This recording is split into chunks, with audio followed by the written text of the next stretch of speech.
Bonjour tout le monde, donc je suis là juste pour faire un petit vlog à l'arrache, comme vous verrez il n'y aura pas énormément de montage ou quoi que ce soit, pour vous rapporter mon expérience de la nuit Nanarland qui a eu lieu le week-end passé à Paris, au Grand Rex à Paris, et donc j'y étais, c'était une longue séance en soi, vu qu'on a passé 14 heures dans la salle, on est rentré à 7 heures du soir, la soirée était censée commencer vers 8 heures du soir.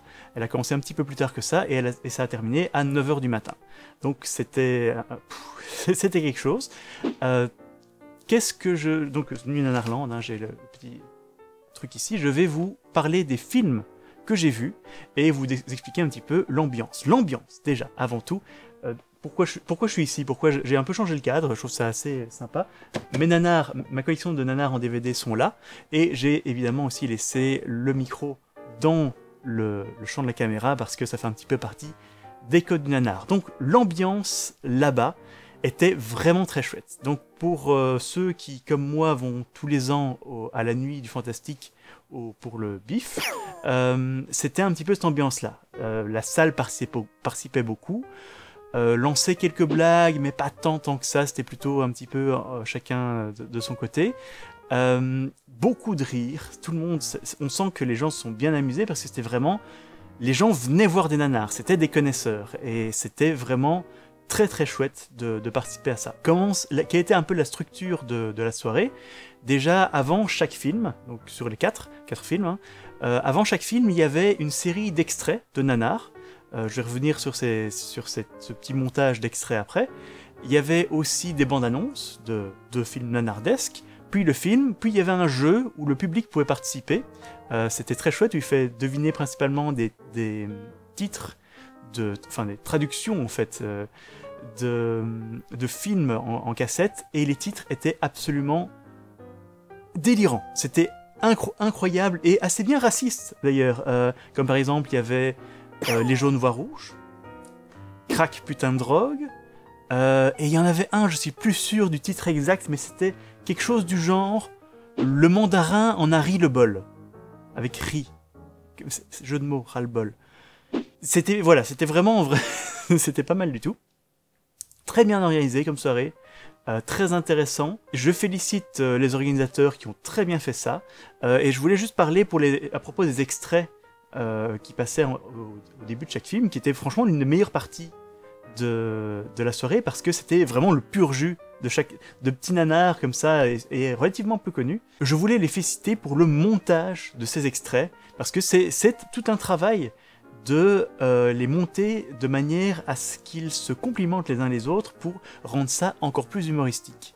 Et je prends un exemple, il y a un moment où on voit un extrait d'un type qui traverse un mur, je crois d'ailleurs que c'était un extrait des Maîtres de l'Univers, avec Dolph Lundgren qui traverse le mur, et on passe directement à l'extrait d'un autre film, où on voit le personnage de ce nouveau film qui traverse le mur. Et donc il y avait, et ça c'était l'un des moments les plus marquants dans le montage, mais tout était fait pour qu'on rie à un moment précis.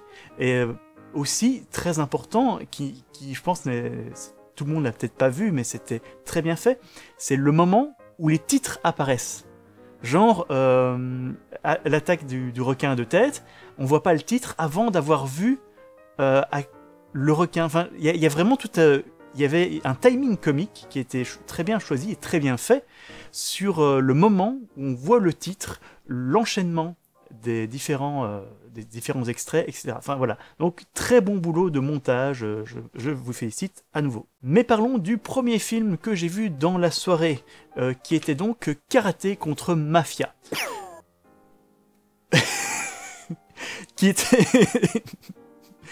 était mon préféré de la soirée, honnêtement, parce que je vais un petit peu parler du film en tant que film, et après en tant que nanar. En tant que film, c'est l'un des films les plus mal faits que j'ai jamais vu de ma vie.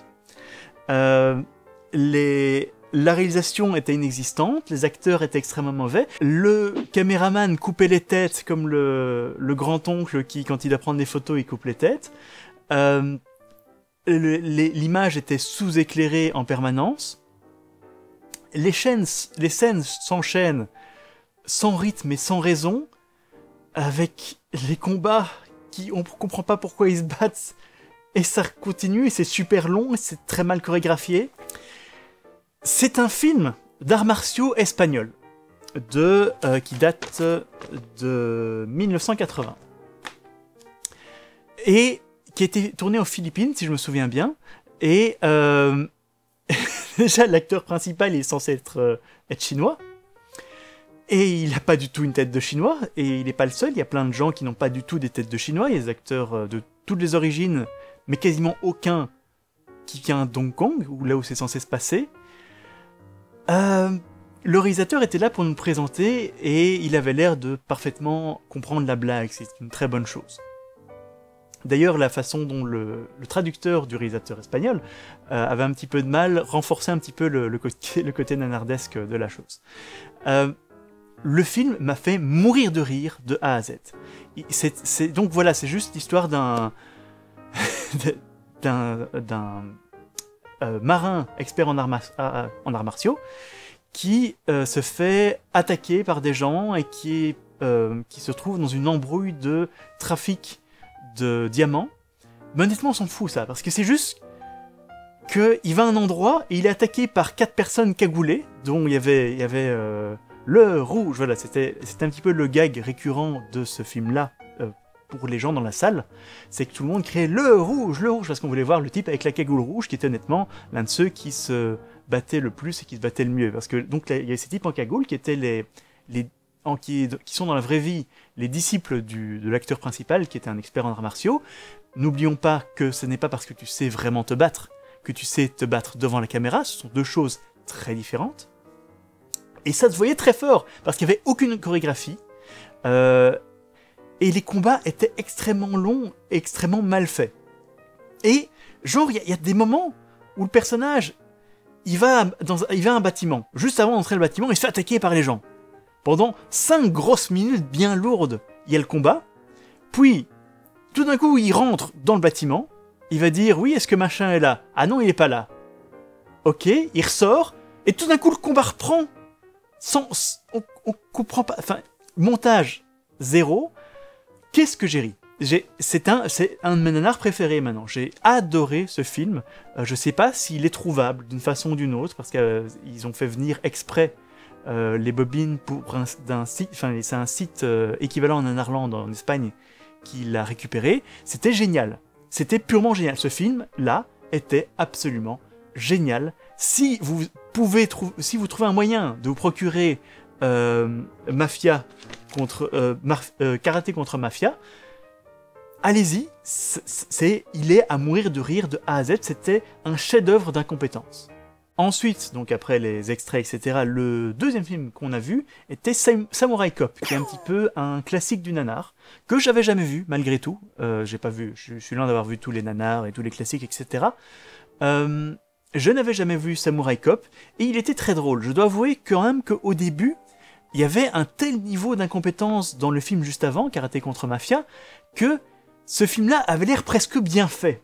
Alors que, par définition, c'est un film qui était très mal fait, avec des mauvais acteurs, avec beaucoup de mauvaises choses, mais ça ressemblait à un film, alors que l'autre ne ressemblait à rien, tout simplement. Donc, en un sens, c'est un peu dommage, parce que j'ai été désensibilisé par le premier film, et donc j'ai un petit peu moins apprécié Samurai Cop. Malgré tout, il était très drôle. Donc c'est l'histoire d'un flic samouraï joué par un culturiste avec un corps assez incroyable, il faut avouer, et une magnifique chevelure quand elle est vraie, parce que de temps en temps ses cheveux sont vrais, de temps en temps c'est une perruque parce qu'il s'est coupé les cheveux à un moment juste avant qu'il retourne des scènes, et la perruque se voit très très très très fort. Et donc voilà, c'est l'histoire d'un flic, c'est un peu un espèce de arme fatale, avec le sidekick noir, etc., qui fait des blagues, mais en très mal fait. Mauvais acteur, le scénario complètement pourri, des scènes de sexe qui ressemblent à rien, on dirait que toutes les filles dans ce film sont des chaudasses qui veulent coucher avec l'acteur principal, parce que voilà, c'est comme ça. Et des méchants, une mafia japonaise évidemment, qui sont méchants, avec l'un des acteurs, comment il s'appelle, Oui, Robert Zdar, j'avais oublié son nom, qui est mort récemment, il me semble bien, qui joue donc un petit peu le grand méchant de l'histoire, qui joue un petit peu le méchant samouraï, alors que nous avons un gentil samouraï. Et donc lui, il a une gueule, c'est un Bogdanov mutant. Et donc les Bogdanov sont déjà mutants, donc lui c'est un Bogdanov bodybuildé en fait. Il a du silicone dans les joues, il sait pas sourire le gars. Et le moment qui a fait rire toute la salle, il y a toute une scène, un moment où le héros drague, et il y a une tête de lion. Et je sens que dans le script, c'était donc il y a une tête de lion empaillée sur le mur, et ça représente la façon dont l'héroïne, la gentille, est menacée par le gang des Japonais. C'est une représentation, vous voyez, c'est dans la tête. Il faut comprendre que ce lion représente la menace qui pèse sur elle, si ce n'est que ils n'ont pas trouvé de tête de lion empaillée. Et donc c'est une espèce de poupée, enfin de sculpture poupée lion affreuse, dégueulasse, qui est vraiment en gros plan à côté de la bonne femme. Normalement, ils auraient dû le laisser en fond, faire un petit peu un flou artistique pour qu'on entrevoie ce lion, qu'on le devine. Mais on voit que ça. Quand il y a cette scène où il y a la fille avec le lion à côté, on peut pas s'empêcher de regarder ce lion. Et cette scène est complètement folle. Je dirais que ce moment-là, j'ai bien rigolé. Beaucoup plus compétent que le film précédent pour les scènes de combat, mais faut pas chercher très haut non plus, c'était pas bien fait. Un type qui se fait couper le bras et c'est vraiment du caoutchouc à 2 balles avec, on sent vraiment la pompe de sang avec le sang. C'était super ridicule. Les doublages français bien drôles à nouveau. Comme souvent les nanars, je conseille les doublages français parce que ça rajoute un petit peu à l'humour de la situation. Samurai Cop, il était bien. Il était bien, comme je disais, j'étais un petit vaguement déçu parce que j'étais désensibilisé à cause du premier film, qui était tellement bas. Mais c'était un bon nanar, c'est le genre que je me regarderais bien avec des amis, parce qu'il y a du potentiel pour rire. Aussi, j'ai oublié de dire, juste avant ce film-là, on a vu un extrait d'une nouvelle émission Nanarland qui va passer sur Arte. Et ça a l'air très bien fait, ça a l'air très intéressant. Je vous conseille de vous renseigner sur cette émission. Et moi, je vais essayer de la voir. Le troisième film, alors c'est comme à la nuit du fantastique au bif, je dors toujours pendant le troisième film. Il n'y a pas moyen autrement. Donc j'ai dormi pendant une bonne partie de Commissaire X Halt au LSD. Alors Commissaire X Halt au LSD, c'est un film de 1967 qui donc c'est un film d'espion qui est allemand. C'est un film d'espion allemand qui surfait sur la vague des films d'espion qui évidemment étaient lancés par James Bond. Alors je dois avouer que j'ai pas trouvé que c'était vraiment un nanar, parce que il n'est pas plus exagéré que les vieux James Bond. Si vous regardez Dr No ou même vraiment les premiers Sean Connery, ce sont des films vraiment très clichés, avec beaucoup de concepts complètement barrés. Et en soi, ce film-là n'était pas vraiment différent. Donc oui, c'est un film qui sorti de son époque, peut sembler très bizarre, mais remis dans les années 60, je trouve que c'était encore assez bien. Je l'appellerais pas un nanar. Bien qu'il y ait un élément, donc oui, faut pas oublier que j'ai manqué une bonne partie du film, mais il y a un élément quand même que dont il faut parler, dont on nous a parlé avant le film, sinon j'aurais peut-être pas su.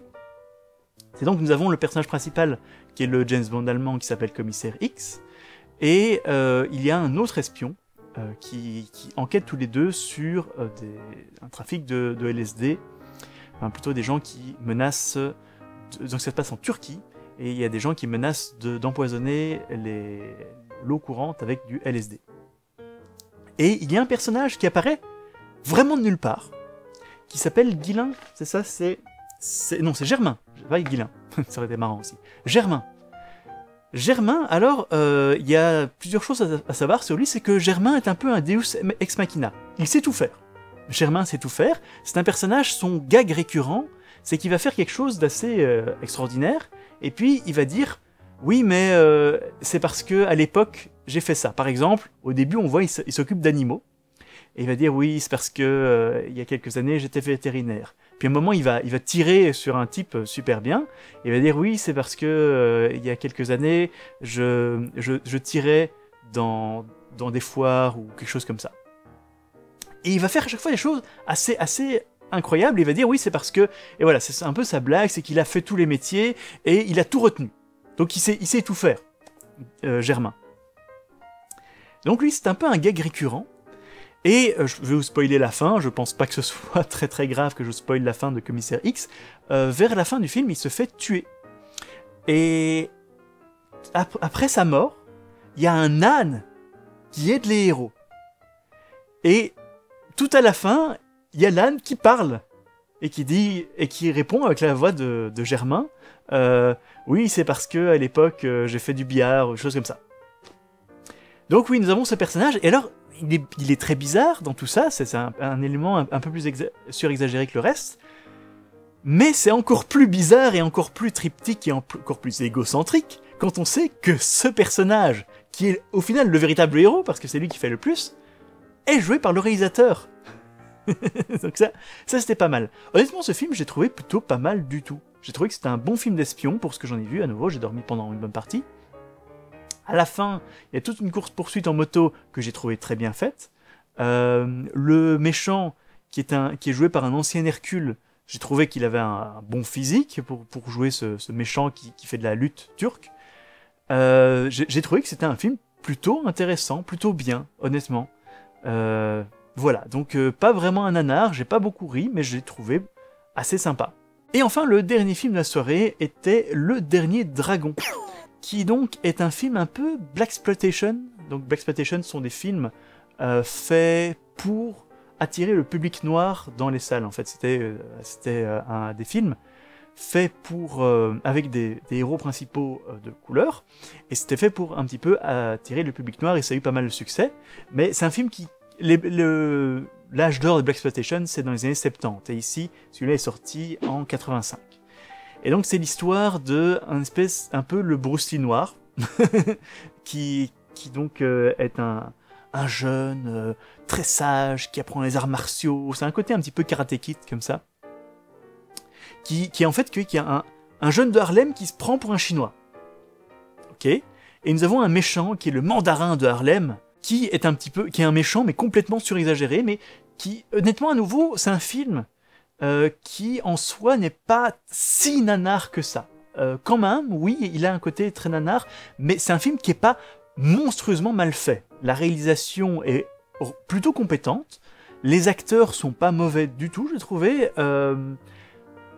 Difficile à juger parfois avec le doublage français, mais les acteurs sont pas spécialement mauvais. Ce qui est vraiment exagéré, ce sont les personnages. La personnalité, les personnages, la façon dont ils s'habillent. Le héros qui s'habille tout le temps en maître de kung-fu, partout où il va, à Harlem. Le méchant qui a un costume complètement impossible, qui est très drôle, sans compter que le combat final se fait quasiment un coup de Kamehameha, hein, on est à la limite de ça. Donc il y a des situations et des personnages qui sont ridiculement exagérés. Mais c'est plutôt assumé, je trouve. Et donc, dans ce sens, c'est pas fondamentalement un nanar. C'est un film qui a très mal marché, qui a été fait en fait par le label Motown, qui donc fait de la musique et qui fait de la bonne musique. Et les musiques dans ce film sont bien pour l'époque. C'est vraiment des musiques des années 80, typiques, mais elles sont bien. Mais comme le film a très mal marché, ils ont fait, pour la version française, un coup à la canne de survivant. C'est-à-dire qu'ils ont vraiment surexagéré les doublages, et il y a des dialogues qui valent vraiment, vraiment le coup en version française pour ce film. Parce que, principalement, pour moi, ce qui m'a le plus marqué, c'est le méchant qui a la voix de Picsou, et qui te sort insulte sur insanité sur insulte, et ça m'a fait mourir de rire de voir la voix de Picsou qui te sort vraiment des saloperies. Donc, oui, c'est un nanar, surtout, en fait, plus par le doublage qu'autre chose. Parce que je trouve que c'est un film qui assume plus ou moins ce qu'il a fait. C'est pas un bon film, c'est vraiment pas un bon film, c'est pas un mauvais film non plus. Honnêtement, c'est pas un mauvais film, c'est un film qui est drôle par ses doublages, par ses personnages complètement débiles. Le gosse, il y a le gosse de 12 ans, qui arrête pas de faire des allusions sexuelles tout le temps, que j'ai trouvé super tête à claque. Et heureusement, de temps en temps, il s'en prend pas vraiment une, mais à la fin, oui, il se fait enlever par les méchants et des trucs comme ça. Mais c'est un film devant lequel, voilà, c'est tout ce qui compte. C'est un film devant lequel je me suis bien amusé. Que ce soit pour les doublages nanardesques, que ce soit pour le côté un peu exagéré, la morale du film, tellement. Le personnage principal est quand même parfois insupportable, tellement il est basique et naïf, mais assez impressionnant dans ses compétences d'arts martiaux, j'ai trouvé, le personnage principal. Donc, film que je conseille, les trois, je les conseille, et pas forcément pour les mêmes raisons. Le premier, je le conseille parce que c'est un film totalement incompétent, donc Karaté contre Mafia pour rappeler, c'est un film complètement mal fait, c'est vraiment un film qui a été fait par des gens qui avaient jamais fait de film et qui savaient pas comment faire. Le deuxième, Samurai Cop, c'est un de ces films qui passe aux États-Unis où l'acteur principal va faire des tournées dans des cinémas où les gens sont là pour voir des nanars. Et il le sait, il l'assume, c'est chouette. Et donc c'est un classique un peu du nanar. Le troisième, je le conseille, mais même pas forcément comme un nanar, mais comme un film d'espion à comparer avec les vieux James Bond. C'est vraiment dans la même ambiance. Et le quatrième, je le conseille parce que c'est un film assez bien déjanté aussi, avec sa fin, avec ses effets spéciaux typiques des années 80. Voilà. Très bonne soirée, je me suis vraiment bien amusé. Je compte bien y retourner l'année prochaine. Et j'espère que cette vidéo, j'espère que les organisateurs verront cette vidéo, qui sait. Et vivement l'année prochaine, c'était très drôle. Il faudrait faire des soirées comme ça en Belgique aussi. Là-dessus, je vous dis bye bye bye bye. Ah, juste j'oubliais, après le dernier film, il y avait une séance d'extraits de films de cul, mais explicite quoi. C'était particulier à voir en salle, entouré de gens que je connais et que d'autres que je connais pas. C'était particulier comme expérience. Donc oui, à la fin, il y avait plus de cul. C'était spécial.